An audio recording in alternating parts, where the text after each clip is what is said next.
It is rare for a new art form to emerge, but that is exactly what has happened here in Eastern Iowa.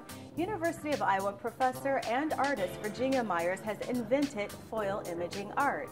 We will speak with the professor and artist herself, plus one of her students who professionally creates and sells her art will teach us a little bit more about her experience, and I will share with you my journey as I attempt to create my own foil imaging art. Hi, I'm your host Yvette Craddock, and you are watching Frame.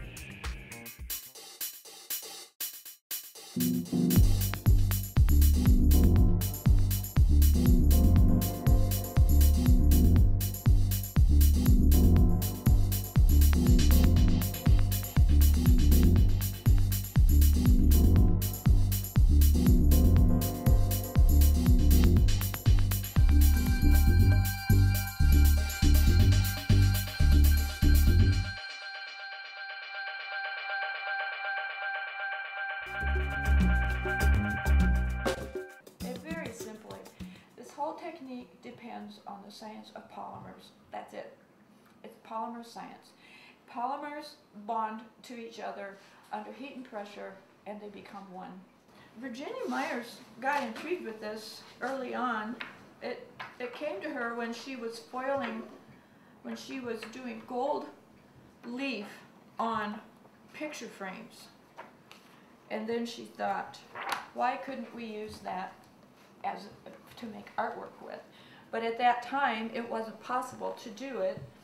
You could do gold leaf, but you couldn't do foil stamping because you needed to have one of these, a clamshell press. So what she thought is there must be some way to make it so that an artist can do it.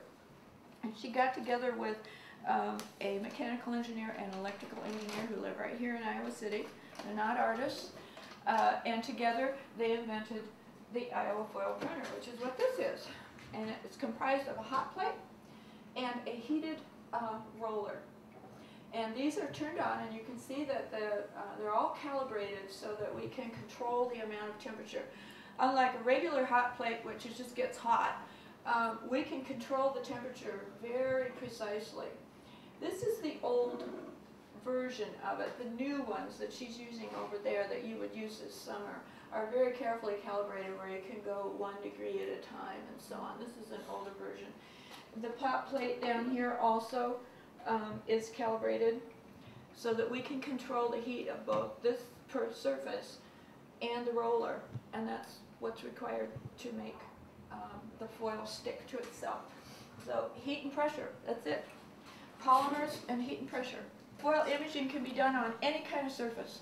It can be done on wood, metal, three-dimensional shaped pieces, flat pieces, fabric, everything. Stencils. This is a stencil. There's a kind of paper that resists that won't foil. It's called silicone paper. Paper is coated with silicone, and the foil does not stick to it. And so it's what we use for stencil making because it doesn't stick to the stencil. But that's what would have been done here. So now what I would do, so somewhere there is this image in green foil, and now I have this in green foil, and so if I wanted to start a new print, I could begin with this as the start of the print. That would be the beginning, and then I could move through other stages. So stencils, that's another idea for you to think about. Color photographs are, if they are Xeroxed through the Xerox machine, will accept foil. You see this blue stone in the middle here? Mm-hmm. This is a color Xerox of a photograph I took of the rocks on Lake Superior. This blue part is foil. And I didn't need to prime this paper or anything because the toner that was used to print it is a polymer. So I just chose to make the middle stones blue. And when you feel this, you can't even tell the difference. Copper plates that have been used for traditional intaglio printing.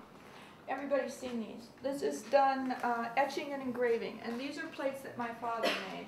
So what I did is I printed the plate on the printing press, black ink, and then I began to foil over it. And I used a number of different techniques. And I'll just pass these around, and this is the same basic plate underneath with different techniques for foiling on top. Yeah, I've pilfered through this box and I've selected the foil, stencils, and colors that I intend to create something of. I have no idea what, but we shall find out. Oh, the pressure is on. The pressure is on. Here I go. Let's see what's going to happen. I put it down and I roll it toward me and back, and we're going to see what happens. Okay. So you would super prime the back side. The back side of this, and what you're doing Voila! is acrylic. These straps have been used already, so they. Now, I might have made a faux pas because I left a little mark on the. So I'm going to have to talk to my teacher about how I can correct my faux pas. Words that we use. One's Okay. called dwell time, how long you take to roll it across. Now let's see what I'm going to do next. I don't know. Hang tight. Hang tight. Now what I'm going to do is I'm going to put another color on top of Now, this area right here, which didn't get any color. Some acrylic 50. I've got cups here and water and brushes. Voila. C'est bien. Did you get it? Take all the plastic off. I'll clean up my mess. All right. Well, I have a little bit here. Yeah, and you may want, what we may want to do is paint some more acrylic 50 on top of that. It may or may not come off. This is, some of this foil is old. So it's not me, it's the foil. It's the foil. Oh, good. No, it's not you. Get your Got a next layer get to your head next here. layer. Okay. So here's I your found a acrylic quarter. 50. Look at that. Maybe I can sell this for this quarter. She's got a problem here because all the plastic didn't leave, so we're going to put acrylic 50 on where the plastic is still stuck on there. It's old foil, so sometimes the foil doesn't entirely release. Now, the paper you guys are working with has been run through a press, and that's why your surface is very smooth. We're going to have brush marks here because we're not pressing it. Now, let's just let it dry. Okay. Thank you. You can wave it around or put it aside and work on something else. I found a really cool new stencil. It'll make you blind. Yay. Okay, maybe we can have, But we use we're going to go for a bike ride, that's our water bottle, my bike. We have to have a Disco Fabulous color included. That's all right. God, I'm not the most mechanically kind of around, but that's all right. Kind of funky retro. What do you think? I think I still have my water bottle. It's a little tough to cut, but you just work your way through it, of course. And I'm going to put my water bottle right up here. And it's rounded shape that's really very nice. Thank you. I would only put one of those on at a time. Though. Okay, I'm going to do this one first, and then I will do my motion with the ocean. What's there now is plastic. Okay. Normally Well, you take the plastic off. We're going to But let if it you roll. don't take it off,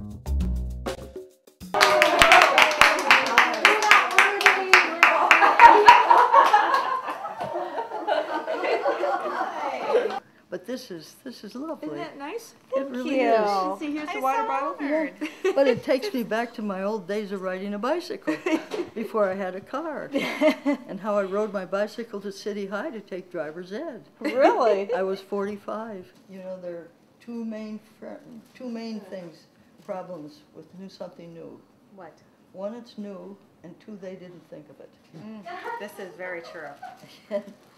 Yes. You find that out in a heck of a hurry. Right. And the reaction? What were the reactions you received when you created foil imaging? Well, it varied, you know, and students, some were reluctant to take it. But the fact is, they took it because they were curious and interested and excited about the possibilities. And that's been the fact. And the students have been the research team. The only trouble is they don't get paid like the people that do up in medicine, Yes, you know, they or don't. engineering. They have to pay tuition and a lab fee besides. No, I was thinking that with the development of STEM and how school systems are really focused on STEM and getting our numbers up and from That's right. grade school, if you will, on up Yes. through the collegiate level, it occurred to me as Deanna was explaining this process that, artists need scientists and scientists need artists. Oh, yes. We're interrelated. Yeah, One without my the other. dad was a PhD biologist, Johns Hopkins University, Oh, yeah, it's great. 1926. Wow. It was before I was born, but not that much before, I must admit. But anyway, no, he taught me the scientific method when I was a child. We always had tools. We had to know how to use them, what they were for. I'm so proud of what Dad taught me. Mom was good too, but in a different way, Yes, which the was balance. a good thing. That is exciting. So what did you take from what he taught you? How did it help you create the Iowa foil? The scientific method, aim and understanding, what you planned, what you would like to do. How are you going to do it? Well, how are you going to do it? I wasn't sure. But I knew that the palette was very special and very unusual and had not been accessed yet, really, except by industry. And the whole vision was to take a factory-made thing, a commercial product, and lift it to the raise it to the level of foil, of an art, a fine art. Only artists can do that. So, of course, I had to have artists. All right, who am I going to get? My students. They're the artists, and they have been essential, absolutely essential. I owe so much to them. In fact, dedicating the book, Foil Imaging, a New Art Form, notice in the dedication, it's to my students. And, of course, to a great research-oriented university, because this could not happen any other place. Industry doesn't have time. No, They've got these huge machines, cost millions of dollars, and that they have to crank out the work. Right. And so all this innovation to bring it down to a personal, easy to teach, non-intimidating level, so important. And so that's what the students have done. Over how many years? How many years was everyone experimenting Well, in the lab? the invention process for the foil printer began in 1986. Okay. We've just now reached the final model. This is a prototype, a late What we're prototype, using yes. And the new model is fantastic. And, well, this is too, but the dispenser unit works, and you have a way of regulating the temperature very, very elegantly on the hot plate and on the printer. It's easier to handle. It's all those things. Thank goodness for Dan Wenman, precision machinist, and Jim Phillips, electrical engineer. Jim was associated with the lab, the Van Allen lab. Dan Wenman, he's an entrepreneur, precision machinist. He ought to be thought of as the Da Vinci of precision machining. Where would you like to start? Well, this is a former foil stamping student, Kimberly. Yes. The first time I saw this one was here it is. And so she's involved with it, definitely. This is My- fascinating. Yeah. The Berkey, could we use the foil linearly? So we had to figure out how to make the acrylic mix thin enough to go through an old scratch pen point, that old. And so he explored it widely. But you see, he's a excellent calligrapher. Yes. He'd already came with that background. And so he made these prints. My goodness, it's been 10 or 12 years ago. But we have them in a permanent collection. Another one. This one, Wild Woman? Yes. And it only shows one of what she did, a whole series on the Barbie dolls. Her name is Barbie. You see, Barbara Freeman Nowatcha is her married name now. And everyone called her a Barbie doll when she was little, so she hated the name. And when all this series of skinny Barbies, beyond belief, So she made a long series edition too of separate Barbie prints. We couldn't put them up here, you know, it would require a whole show. And which she makes the comments, she rewrites the comments about how slanderous this is against women, you know. Oh, yeah, and how this interesting. woman could never have a baby because the hips aren't wide enough. You know? That's really wonderful. So we wonder. Jim Hawtrey, artist who lives in Iowa City. He makes church bulletins for Trinity Episcopal Church. He draws exquisitely well, and but he also knows foil. You see how well he controls a foil. I was going to say it's very strategically placed. It's beautiful. That's it. It's almost like a painting. Right. So did he sketch and then Oh, he layer sketches in all the time. Okay. This person draws beautifully. That person draws. Drawing is the key. To creating That's really. it. And now with the coming of computers, I worried about it for a long time because things that are made on the computers look that way. Oh, it's made on a computer. However, if you begin with your own drawings and then beg out of the computer what you need, it doesn't look like it came out of the computer. That's the new research we're doing. And it's beginning to succeed. And then, well, here's another one of mine, but Oh, it's gorgeous. anyway. I love the palette. I love the color palette there. Wind and everything. And I live out in the country, you know, and purposely, so I experience the weather. Which can be good or bad. What a winter to Yeah. experience the weather, and so that's what that's a subject of. I did a series, wind series. Lois Wydrick Fink, the wife of a farmer in New London, Iowa, and she was brought up there and lived on a farm, and so barns were very important to her. She came to the summer workshop about the second time we had it, must have been about 1992 or 3, and she struggled, and this was the final print, the last day of the workshop, and look at how beautiful it is. It uses the foil so beautifully, and it expresses exactly who she is. This does not look like something out of a computer, that's the thing. But it's based on her own drawing. That's the key. Anna Galici, New York City. She belongs in the Elizabeth Foundation for the Arts, and Anna has her studio there, and I gave them a foil printer unit, and she's now teaching it. Oh, so how this exciting. is a print that she made, and she figured out, see the technique, the butterfly wings. Right here. Yes. You see it, very light. And then this, you know. This is really the iridescent. I love that. But- It's fairy-like. It was not something I taught her, you know. We taught her the basics, but then that's what we do. We encourage the students to take it from there, to take it into their own private world, to share with others. And isn't that what art is about? It is. Now, how many students do you have teaching in other places? Oh, you know, I really don't know, but there are not that many yet. Right. Because it's such a new thing. That And is people are very skeptical because, oh, it's all glitzy, and they don't see it in the same light that we see it here. So it's been tough to get it out.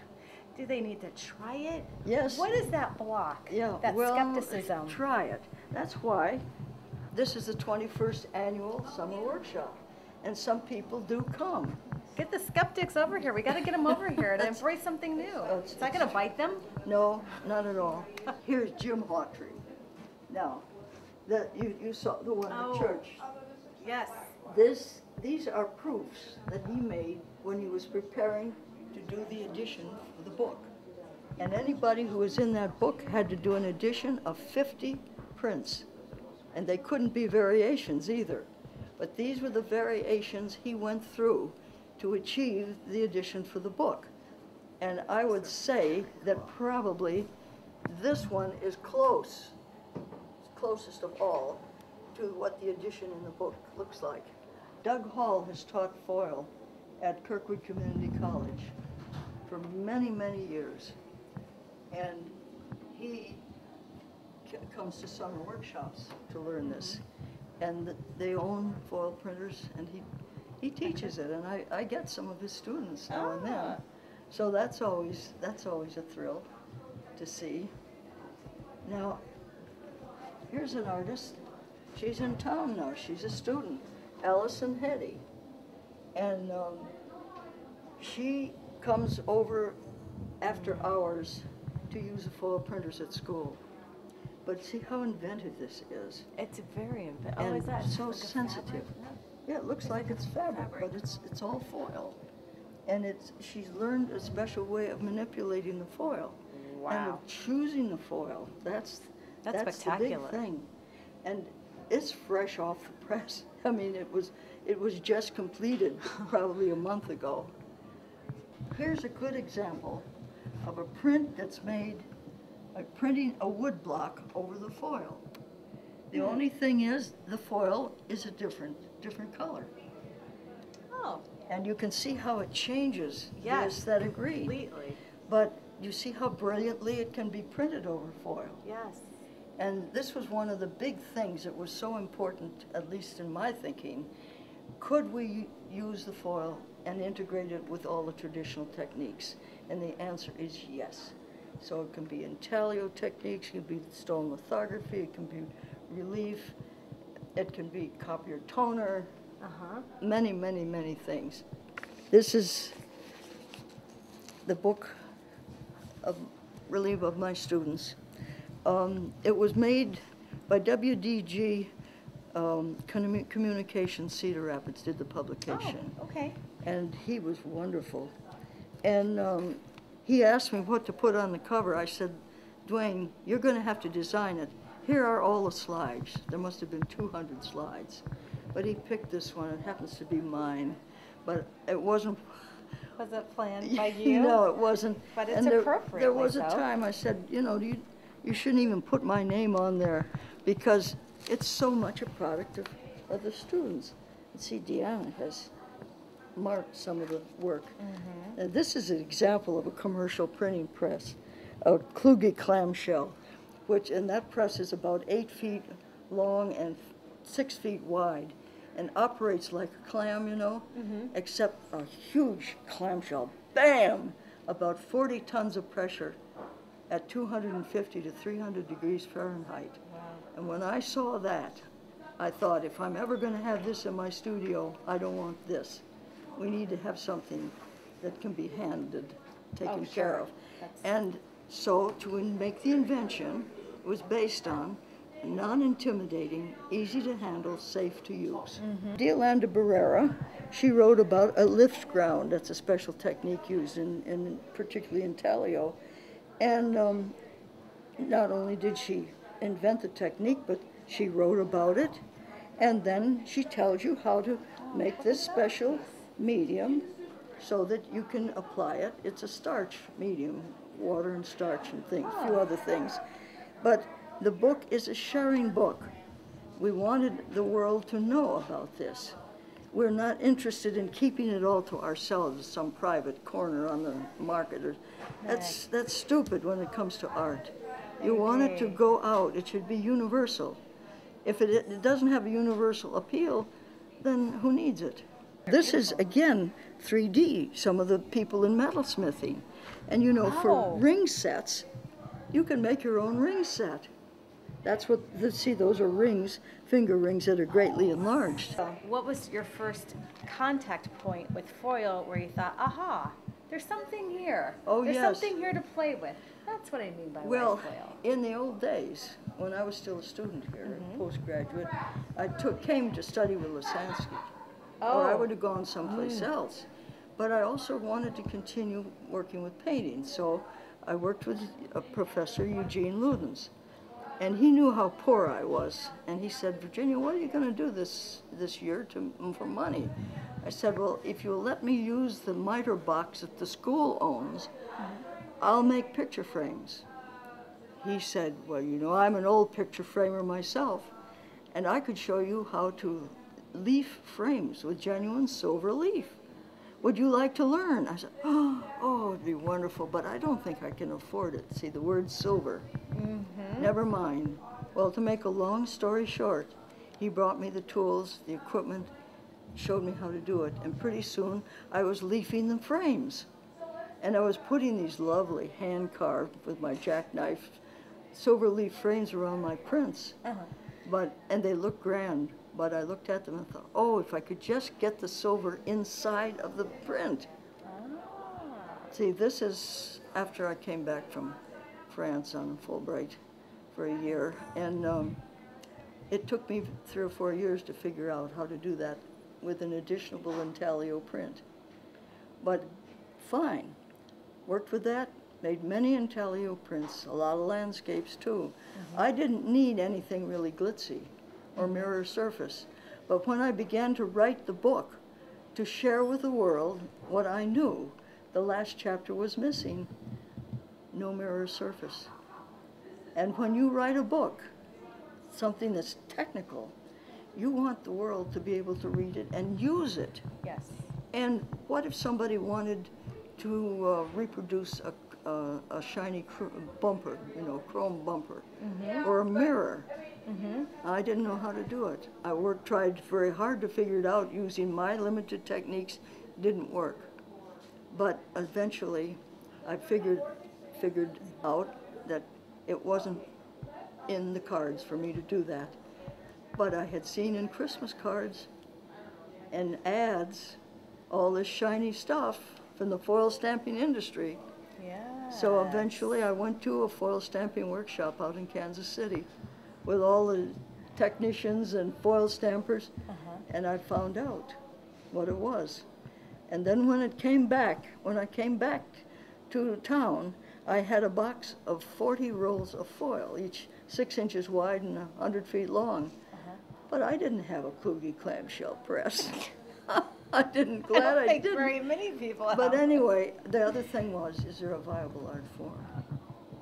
Okay, one of them was an additional print. I always use it, I still use it in my teaching. But the other one, you could go up to Gilmore Hall on the 2nd floor and see it. It's 8 feet long. Wow. On a fire theme, in 3 sections, done with makeshift equipment.